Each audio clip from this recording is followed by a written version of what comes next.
everyone, I hope that you're doing well. This is going to be okay, hold on. Hello everyone, I hope that you're doing well. This is going to be a YouTube video about how you can earn extra credit in my class. Obviously, there's going to be a lot of ad hoc extra credit opportunities throughout the year, but this is an extra credit opportunity that remains in existence forever and ever in secula seculorum. So please take advantage of it. There is no reason why you shouldn't have 100 average in my class. Really, this is a really, really cool opportunity to allow you to explore some of the things and topics that that you find most interesting. So this is going to be an extra credit opportunity that also pushes you to really kind of go out there and explore different types of articles and kind of understand and wrestle with different types of journalisms.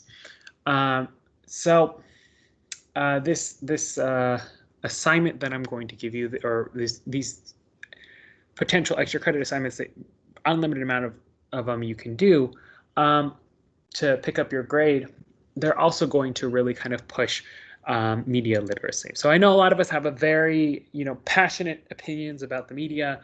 I think even the stuff that I read personally, so there'll be sometimes I have issue with how they frame certain issues, etc.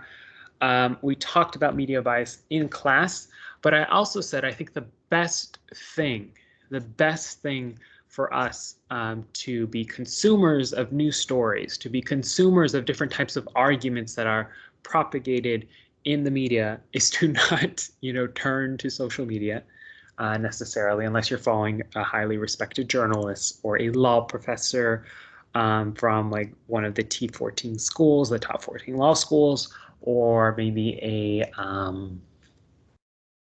political scientist that is reliable, or an economist, or stuff like that.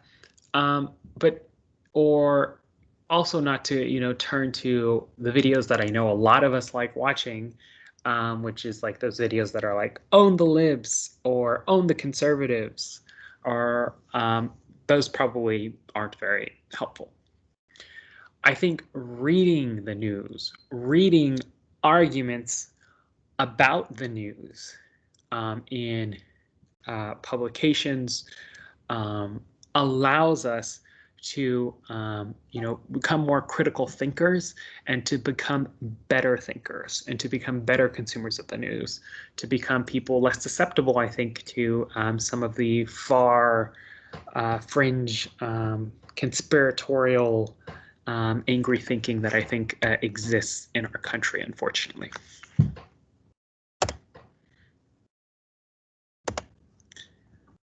What's my account? Twitter account. Oops. Okay, so my bad. So the Pulitzer Prizes are the highest award in journalism. They're given out of Columbia University. I recommend that if you want to be a journalist, you consider going to or applying to Columbia University, either at the undergraduate level or graduate level, or going to Northwestern, etc. So obviously, these different types of awards, these are the different types of awards that you can win for journalism.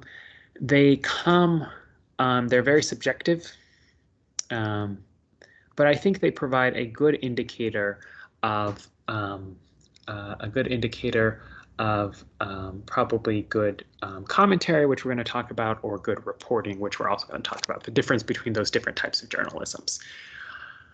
What I will say too is, obviously, I know a lot of you, may be wary of some of the articles that are published here, because we all have different affiliations and maybe even partisan affiliations, etc. And I will be the first to tell you that, of course, these awards are highly subjective in the same way that the Oscars are, but at least they provide us a good window, or a good indicator, perhaps, that this commentary or this piece of reporting is probably very substantial, robust, and followed good journalistic practices and ethics. So I'll talk about what the assignment is going to be, but basically, just the assignment in basic is that you can choose any of these different types of articles. We'll explain the difference between different types of articles in a bit. Any of them from 2000 on, and write a short little response to it and send it to me, and it will be 100 as a formative grade. It will replace 0. It won't be worth 100 points. It will replace your lowest grade in the grade book. That is it. If that lowest grade is a 0, it'll replace that. If that lowest grade is a 50, it'll replace that. And it could be 5 points on a test, summative grade. So very interesting there.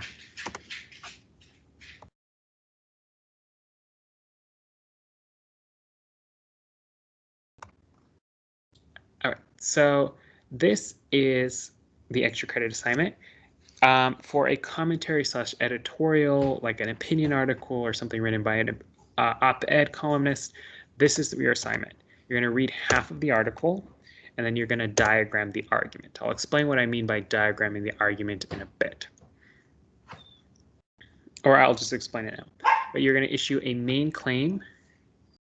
You're going to give types of evidence, criticism, like what would somebody that is critical of this this claim say, or what might be one criticism that you have of the claim given, and this has to be 5 sentences minimum. I want all the evidence that you provide for at least in that half of the article that you read. So a commentary / editorial is kind of like a argumentative essay. It very much is like an argumentative essay, argumentative essay like the ones that you turn in class. And so we can look at some. Let's go to New York Times. So this opinion page is where the commentary is. Commentary comments about the news, right? So this is reporting, right? So this is just describing facts. And of course, there can be bias in reporting, right? There can be bias in what the New York Times decides should be front page news. But journalists are trying to report the realities of what exists. And there can be different types of biases, institutional biases, monetary biases, etc., that goes into what gets front page news. There can also be the fact that it's very difficult in a world of 7 billion people to determine what deserves to be on the front page. But you can see the New York Times very much thinks that wildfires in the West Coast deserve to be on the front page. That's reporting. Opinion articles are commentary. So here, Charles Blow, he's an opinion columnist. He's writing "When Good People Don't Act, Evil Reigns," right? And he is going to be commenting probably about either a news story. So things are poised to get worse. Models now predict that the number of Americans killed by the virus could double between new, right? So he's commenting, like this isn't necessarily reporting, right? He's building it within an argument. So he's integrating these types of facts and news stories, etc., to build upon his thesis statement. What I will say, though, is all the president's insecurities. So obviously, the New York Times opinion page is very critical of President Trump. The Wall Street Journal opinion page, not so much. I don't actually have a subscription to the Wall Street Journal because honestly, I'm just not interested. I think for me, the New York Times is a better fit. I have a subscription to the New York Times and the Washington Post.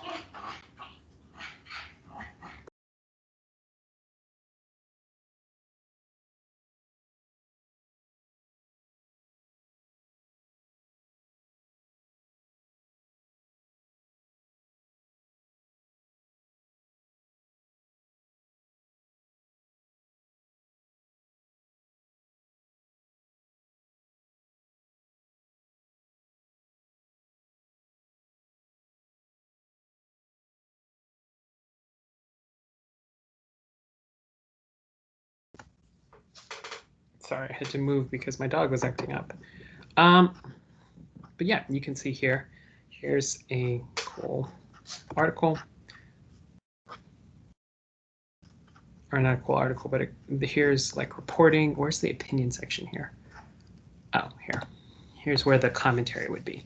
These are like argumentative essays. And like you probably already realized that reporting articles report upon what reality is. They're like descriptive essays. Journalists are trying to get to the bottom of stories, so they might go to, they might even actually have sources within the White House, for example. There might be people within the White House that are telling journalists like, okay, President Trump said this. And actually President Trump early on, when he became president, he did definitely have a lot of leaks in the White House and stuff like that.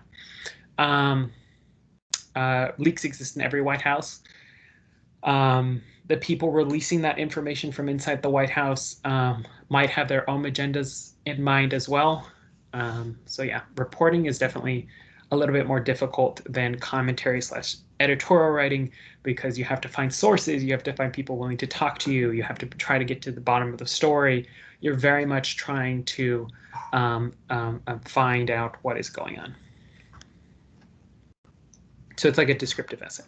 So your assignment for that would be read half of the article, summarize the article in 3 sentences, identify and explain how the piece wrestles or describes an AP government concept, foundational document, or AP government social problem. All of these will be listed here. All this is going to be in the description of this YouTube video. And then what made you unsettled / struck you about the piece. So an example of commentary / editorial would be like the David Frum article. And so remember that a thesis statement has like a claim and a because / why. But a thesis statement isn't as easy to identify in like commentary, because there can be like a bunch of claims in commentaries, or especially long pieces of commentary like David Frum's article. There was tons of claims made in David Frum's article, etc. And it was a unique style. It's definitely more creative. Like, I don't think there's no journalist that's going to follow Miss Jones's writing structure, or even Mr. Diaz's writing structure, or Mrs. Smith's writing structure. That's the reality right there. They're going to write in different types of styles, etc., creative styles as well, especially operating in this realm, not so much in the reporting realm, but here especially. So putting your finger on what their thesis statement is not possible, really, in a lot of these pieces. So you really have to read half of it, and then from that, from what you read, try to come out with like what you think their main claim is, right? That's not something that you can put your finger on necessarily. Remember, a thesis statement has a claim and a because / why. I'm not asking you to do the because / why. I'm just asking you what's one of their main claims that they make, and what's some evidence that they provide. Here, I want a lot of evidence. Give me some of the statistics. Give me some of the people they cite, etc. Maybe even a social scientist or an economist, whatever they cite to support their main claim. And then criticism. So be critical of the argument. This can be where you say that you agree with it. However, there's something that you didn't agree with in the article, or the piece of commentary, or you didn't agree in the framing, you didn't like, etc. Or you can think about what would somebody else say? What would be an alternative perspective that somebody else may say that may be a powerful criticism of that. I will give you feedback on both of these extra credit assignments. I will read the article itself that you choose, because it's obviously I haven't read all of these articles that won the Pulitzer Prize in the last 20 years, but I'm curious myself. I would love I love to see what my how my students would characterize them, and then go back and see you know, what the either the argument is or the description is. So this will all be in the description of your YouTube video. Also in the description of your YouTube video, I'm going to post a link. I'm going to post the links. I'll have like a running list of like stuff I'm reading this week that won't necessarily be Pulitzer Prize winning pieces, but stuff that you can definitely read, that I think you might, I mean, maybe enjoy, or honestly, it's just a way for me to feel like my voice matters. No, I'm kidding. But you don't have to pay attention to what I'm reading. But it's just a way that my nerdy self is like trying to convince people to. I think there's a meme about this, but I'm not good. I need to find it. It's like I think I have it on Instagram. There's one where like Sophie Turner's pointing at her dog and she's super excited, and it says like me talking about what I'm reading versus how other people react, and Joe Jonas is kind of like, what's the big deal? Yeah, that's me. You should see my personal Twitter account. It's just like, this is a really good read. This is a really good read. And no likes. Nobody likes me. Oh well. Who cares? Okay. So that's the assignment. And then feature writings are kind of like an in-between because they can be, you know, about one particular topic. I like to assign feature writings because they're kind of in between. They can have original reporting within them, embedded within them. They're usually very lengthy, but they also try to like hit an emotional chord. They might have some, you know, different types of themes. The writing's very creative, etc. And to be honest, this one, which we're going to read this week, and if you're watching this YouTube video, like at the end of AP Microeconomics, and Mr. Diaz is about to be your teacher for only 2 weeks, and obviously this is not relevant, but when I'm filming this, we're going to read this part of it this week, and honestly, this one made me cry at one point, and like laugh and feel joy and happiness. So I really like features. So you can choose to do either or. But the thing about features is like the argument is less explicit, it's more implicit. Meaning it's definitely not something you could put a finger on. But you can try. Okay, so let's look at the type of lists. So here's just 2005, chose the random year. Public service is like the best picture Oscar for the Pulitzer Prizes. You can do breaking news reporting, so you can see the different types of newspapers that they have. Investigative reporting, Nigel Jackiss of, I don't know what that newspaper is. Explanatory reporting for explaining with clarity and humanity the complex scientific and ethical dimensions of stem cell research. Ooh, that one sounds interesting. Beat reporting, national reporting, international reporting, for eloquent, wide-ranging. So it gives you even a description of what the reporting's on itself. And then you can also click on the finalists. It doesn't give you the description here, but once you click on the finalists, it will tell you what they're about. Feature writing for a gripping, meticulously reconstructed account of a deadly 10-second tornado that ripped through Utica, Illinois, etc. So then commentary right here, and then editorial writing. You can do criticism too, but this is like criticism of art, like movies, etc. So it's not as relevant. Editorial cartooning is like just like cartoons. You can't really do this one. So this one's a cartoon about like the Iraq War and Russia and all that stuff. 2020, let's see what won in 2020. Staff at the Curry Journal, Brian M. Rosenthal of the New York Times for an expose of New York City's taxi industry. Pretty interesting. Impactful reporting on a lucrative undisclosed financial relationship between the city's mayor and the public hospital system. So this is local reporting. This is for a groundbreaking series that showed the scientific clarity of the dire effects of extreme temperatures on the planet. National reporting. This is about Putin. This is the one we're going to read. We listen to the podcasts. This one is, there's some historical critics of this that a lot of you brought up. But I still think on balance it was a pretty good review of AP US history. Yeah, let's see what won in 2019. I'm just curious. So many different things that you can read, and then of course,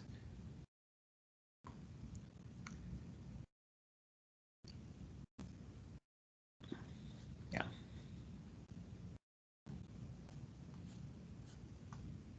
Oh, this one's really good, really powerful commentary, etc. All right, so I hope that this works. I hope you like this, and I hope that you enjoy this extra credit ability that is going to be with you until the end uptime, in secula secularum, or actually until you graduate.